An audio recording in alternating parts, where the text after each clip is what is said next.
بسم الله الرحمن الرحيم، والصلاة والسلام على رسول الله الكريم. اللهم اجعلنا ممن تفاءل بخيرك فأكرمته، وتوكل عليك فكفيته، ولجأ إليك فأعطيته، واستغاث بك فأغثته. اللهم اجبر خواطرنا جبرا أنت وليه في الدنيا والآخرة، واعطنا سؤالنا واسعد قلوبنا، آمين يا رب العالمين. وصل اللهم وسلم وبارك على سيدنا محمد وعلى آله وصحبه الطاهرين. أهلا بكم في خديجة للطبخ البسيط. اليوم جيتكم بوصفة الطمينة التقليدية الجزائرية، وصفة أكثر رائعة من رائعة عفوا، مع السر اللي يخليها تبقى لكم طرية مدة طويلة. نتمنى أنكم تجربوا هذه الوصفة وفرجة ممتعة. ما نطولش عليكم، نروحوا مع بعض للمقادير وطريقة التحضير. بسم الله. أول حاجة بديت بها هي العسيلة. درت لكم معسل تاع 5 دقائق. جا رائع. شوفوا القوام تاعو لاكوكوت. نتمنى انه تنجح لكم هذه الوصفة، طبعا بالتقيد بكامل النصائح اللي نمدها لكم. نبداو على بركة الله. عندي هنا كيلو سكر كما راكم تلاحظوا، درتو كامل. عندي كاس مملوء ماء وربع. عندي 2 شرائح ليمون اختياري. عندي ملعقة صغيرة شب. الشب ضروري في العسل.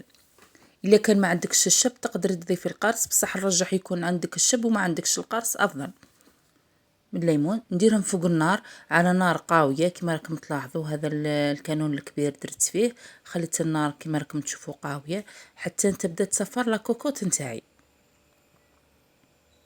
كي تبدا تصفر لاكوكوت تاعي نحسب لها 5 دقائق ونطفي النار. انا من للامانه ما خليتهاش كيما هاك قاويه، انا نقصت لها شوي فقط وحسبت لها 5 دقائق وطفيت عليها النار. تقدروا تحسبوا اقل من 5 دقائق وتشوفوا العسيله تاعكم تتفقدوها باه ما يتحرق لكمش السكر نتاعكم. وصفه ليه ان شاء الله تجربوها وتنجحوا فيها.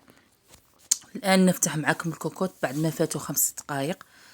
شوفوا العسل تاعنا كيفاش جا. الشب هو اللي يعطي له هذاك اللون الاحمر الذهبي، ذهبي محمر.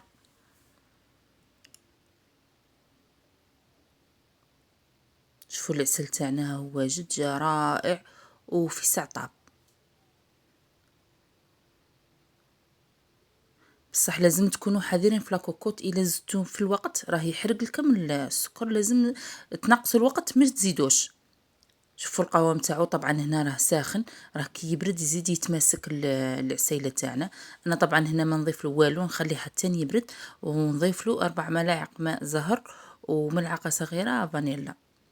كي نعود رايحه نخزنو ما نضيف له والو. واذا كنت رايحه نستعملو نضيف له ماء الزهر ونضيف له الفانيلا بودر او سائله اللي متوفره عندكم. ضفت هنا 4 ملاعق. انا كنت راح نستعمله للطمينه، نتوما كي تعدوا رايحين تستعملوه للبقلاوه او المقروط طبعا لازم تخلوه، خاطر شوفوا القوام تاعو كيف راه ثقيل. انا خففت قليلا بماء الزهر، درت 4 ملاعق، نتوما ديروا ملعقتين فقط. شوفوا القوام تاعو، شوفوا اللون تاعو كيفاش جا. وصفه سريعه ومضمونه 100%. ان شاء الله تجربوها وتنجحوا فيها. والآن نروحوا لمقادير الطمينة. المقادير بالضبط إن شاء الله تتبعوها أيضا. عندي نصف كوب زبدة، أنا درت زبدة ستار. نصف كوب حليب، كاس غير مملوء عسل، و2 كؤوس بومبي سميد متوسط اللي هو تشيشة رقيقة تاع الطمينة. هو شكله، إن شاء الله تكون الصورة واضحة.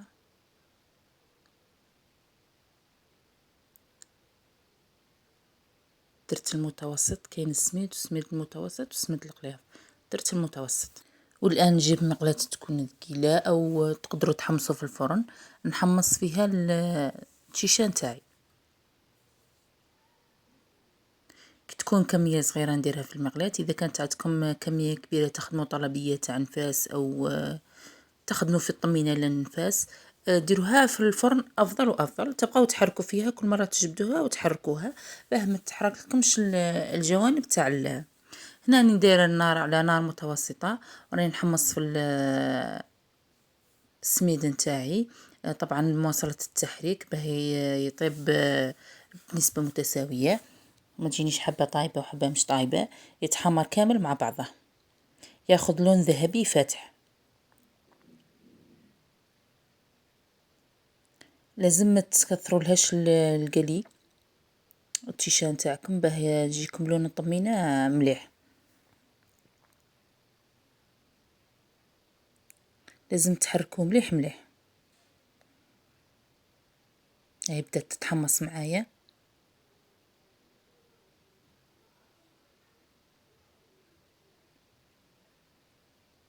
شوفوا اللون اللي خضاتوا لي،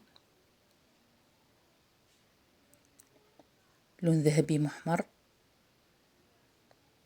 كامل راكم تعرفوا تخدموا تحمصوا التشيشه. نحكي راني بالنسبه للمبتدئات اللي ما تعرفش ديرها على نار قليله وتبقى تحرك فيها ببطء. مش شرط تقوي عليها النار باه ما تتحرق لهاش. ان شاء الله تكون الفكره واضحه.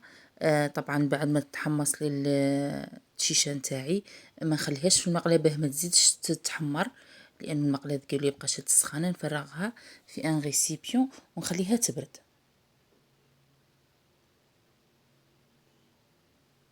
بهذا الشكل. شوفوا القوام تاعها، ان شاء الله تكون واضحه الصوره. طبعا صورة الهاتف راها مش كما في الواقع.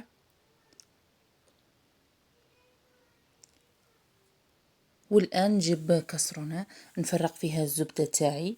تقدروا تستعملوا مارغرين أو سمن. أنا درت زبدة ستار، طبعا عارفين كامل البنة تاعها. نذوبها.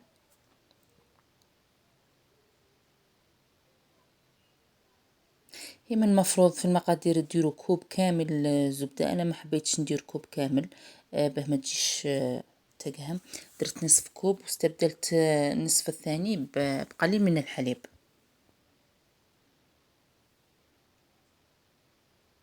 يعني مانيش مقويه النار، وما تستناوش الزبده تذوب وحدها لانه راح تحرق لكم ويتبدل الذوق تاعها. ذوبوها انتم بمساعده الملعقه. هنا راني طفيت النار وضفت كوب العسل. كما راكم تلاحظوا كوب العسل راه غير مملوء. ونبقى نخلط في الزبده والعسل مع بعض حتى يندمجوا. هذه المرحله ضروريه جدا باه من بعد كي تضيفوا السميد نتاعكم ما تطلع لكمش الزبده الفوق. الناس كامل راها تشكي انه الزبده تطلع لها فوق الطمينه كي تحطوها. لا لا، خلطوا العسل قبل مليح مع الزبده حتى يندمجوا مع بعضهم، من بعد ضيفوا تشيش تختفي الزبده تماما كما راكم تلاحظوا. راني خلطت فقط بالملعقه. هنا ضفت لها ملعقه قرفه. طبعا الطمينه الاساس تاعها القرفه. هنا ضفت عطر اللوز المر اختياري، صدقوني يعطيها واحد النكهه روعه. نبقى نخلط. هنا كنت نسيت رشة الملح ضرورية. نضيف السميد بالتدريج ونبقى نخلط.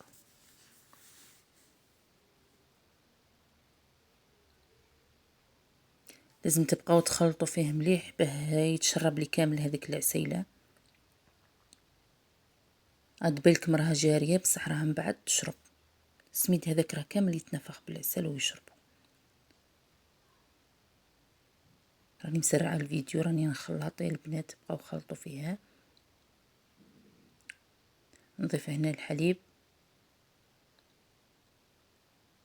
ضيفوا بالتدريج الحليب، ما نضيفوهش دفعة كاملة، دفعة واحدة عفوا. شوفوا القوام تاعها.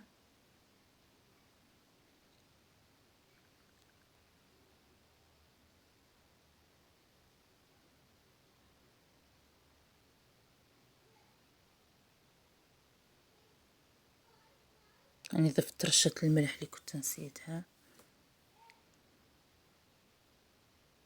ضيفوها مع العسل. تقدروا تضيفوا الفانيلا. انا كنت نكهت العسل تاعي بالفانيلا، ما حبيتش نزيد نضيف. وخلوه يرتاح 5 دقائق. او بعد ما ارتاح شوفوا كيفاش راه تشرب لي كامل السوائل. زيدوا حركوه للمرة الثانية باه ما تجيكمش الطمينة تاعكم مرملة تجي تقصقص. بعد ما حركتها المرة الثانية هزت خليتها ارتاحت. الآن نسكبها في صحون التقديم.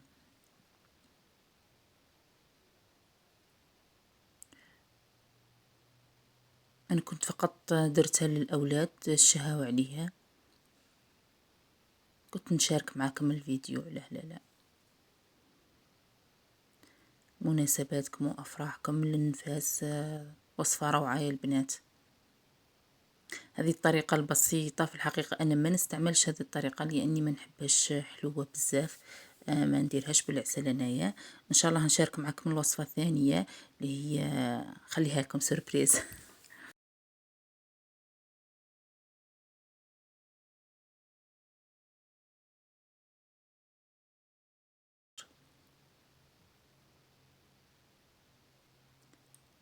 نسكبها في هذه الصحون الفردية. راها مش كمية كبيرة.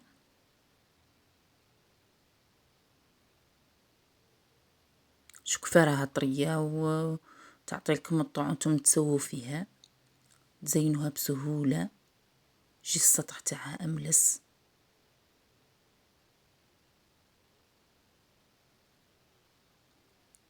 التزيين يبقى اختياري. انا وريت لكم طرق التزيين هنا في هذا الفيديو، وانتم كيما حبيتوا تزينوها. التزيين راه مسألة تاع ذوق. كما راكم تلاحظوا عندي هنا قرفة مطحونة، عندي وريدات وأوراق كنت صانعتهم بالباد داموند ودرتهم في المجمد، وكانوا باقيين لي في الحقيقة من حلوى. عندي كاوكاو إفيلي، عندي حبات لوز، عندي هذا حبات السكر هذه الفضية، وهذا الكاوكاو أو البيستاش كما حبيتوا نتوما ديروا. زينت به من الأطراف. الآن لازم هذا نطبعوها بالقرفة. لازم يلامس سطح الطمينة باه يلصق فيها شوية عسل وبعد يشد لنا القرفة. لازم تترصوا قبل الأماكن اللي رايحين تحدوها بالقرفة باه تجي الخدمة تاعكم نقية. ما تترصوش ومن بعد تعاودوا خلاص ملي ديروا القرفة صاي. بهذا الشكل شكله وردة بالقلوب.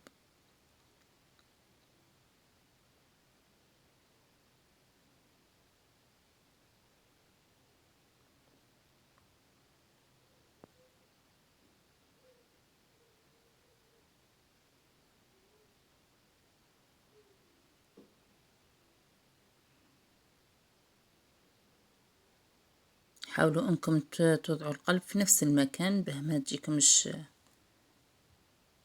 باه تجي الخدمة تاعكم فيني. شوفوا هذا الأوراق وهذا كنت خادمتهم بعجينة السكر.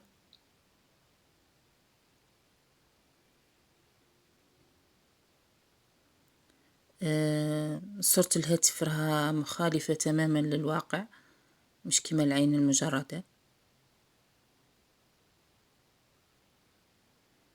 زينتها بهذا الشكل، درت الأوراق والورود في الوسط، زينتها بحبات ليبارل. تزيين بسيط.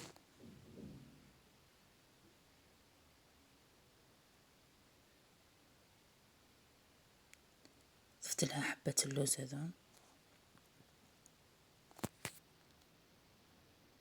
هذا شكله. ان شاء الله تكون عجبتكم. اكيد انتم رايحين تزينوها احسن مني. مانيش خبرة في التزيين.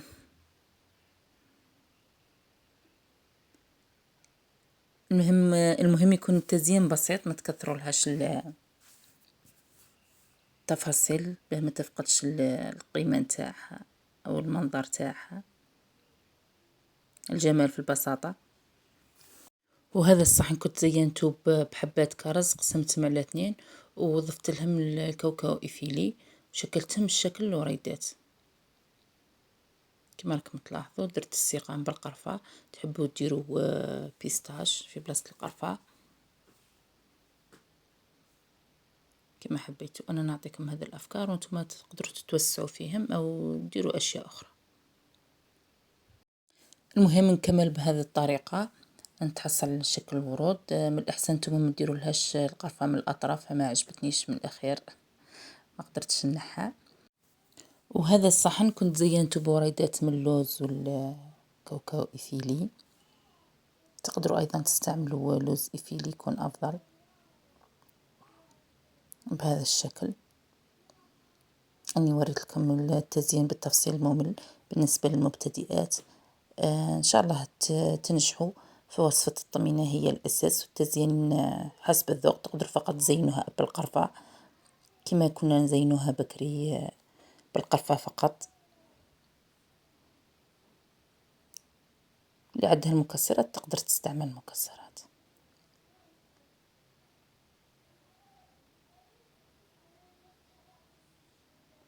هذا شكلها النهائي. نتمنى انه يعجبكم الفيديو، تعجبكم الوصفة. ان شاء الله تنال اعجابكم وتنجحوا فيها. ما تنساوش البنات ديروا جيم للفيديو، واللي اول مرة تزور قناتي نتمنى انها تشترك وتفعل جرس التنبيهات. خلوا لي رايكم اسفل الفيديو في التعليقات. جات روعة يا البنات. ذاك عطر اللوز المر عطاها واحد النكهة روعة روعة روعة، تبان مخدومة باللوز. ان شاء الله تجربوها كما راكم تلاحظوا.